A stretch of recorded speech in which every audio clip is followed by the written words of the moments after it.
So, turns out it is dead, apparently, even according to writers.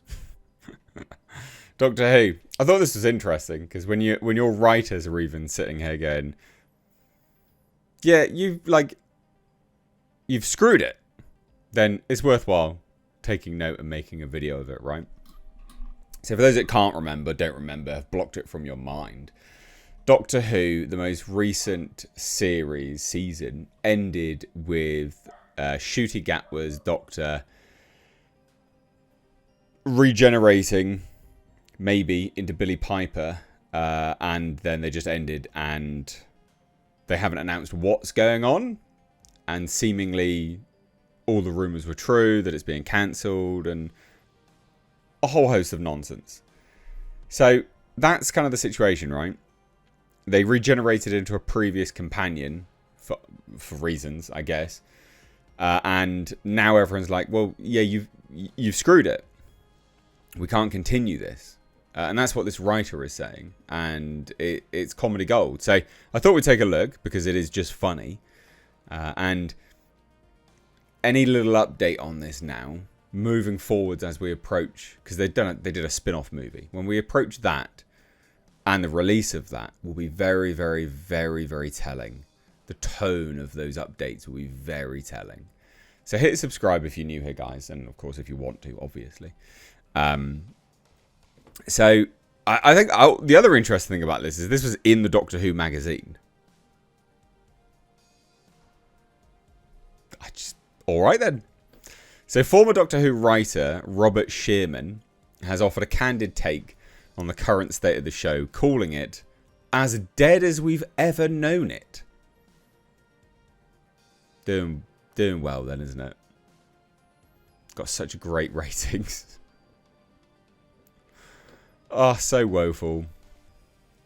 So speaking in Doctor Who magazine issue 622, Shearman, best known to fans for opening the acclaimed 2005 episode Dalek, opened up about his complicated relationship with the show. And he said, quote, I go through phases. I have a real push-pull thing with the show. At the moment, I'm in a pull phase. It's weird because the show is probably as dead as we've ever known it. Now, this is someone that's written episodes before, right? So, if he can look at the end of this, end of the last season and go, I think you've screwed it, then that's quite telling, because that's a writer and, you know, someone that has written okay stuff in the past. So Shearman went on to explain that, unlike earlier periods of the show's history, he feels there is now a sense of finality surrounding Doctor Who and its expanded universe. Interesting, I wonder why. After 1989, we had, for years, a current Doctor. Now everything that is ever going to be produced in Doctor Who terms is going to feel retrogressive.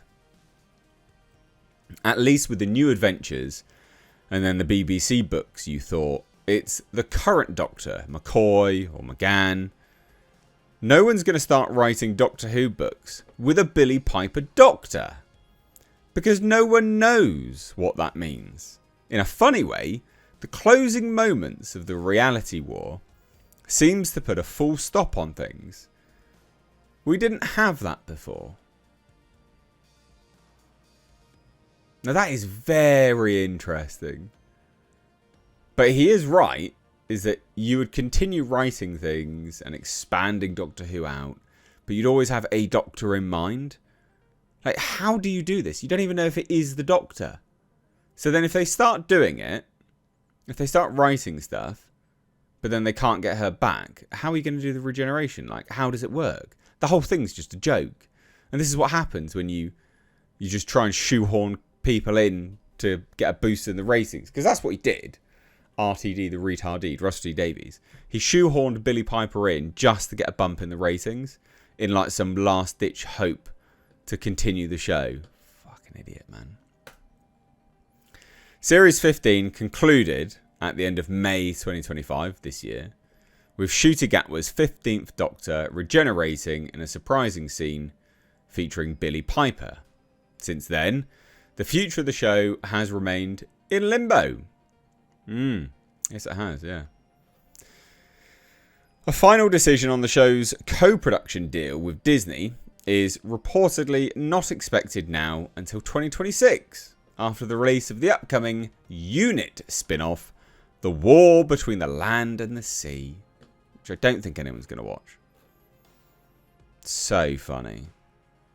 Now that follows on from this piece of news, by the way, which I didn't cover at the time, because I don't think there's not really much point. This seemed to be like kind of normal-ish. I mean, it's just constant delays. But Disney's decision on Doctor Who's future was delayed until 2026, says Bad Wolf, which is the production company they've been working on it. So they,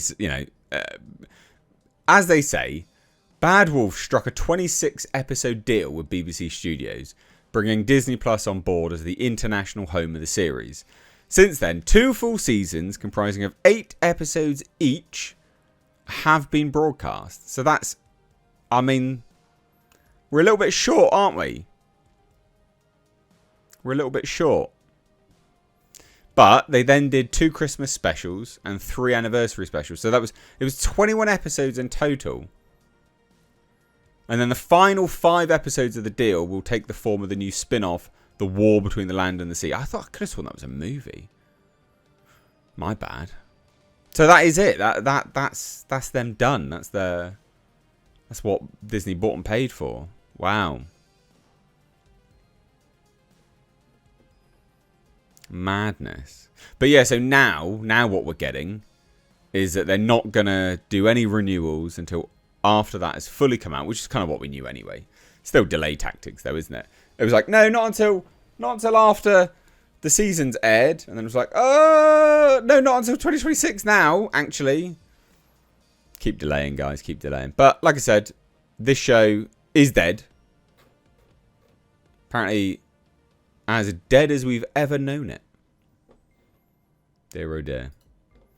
I said this analogy on a Ubisoft video, actually.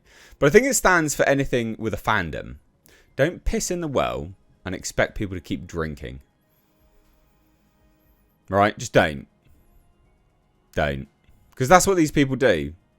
They keep whizzing in that well and expecting you to draw up some water and take a drink. People have checked out, man. They've checked out.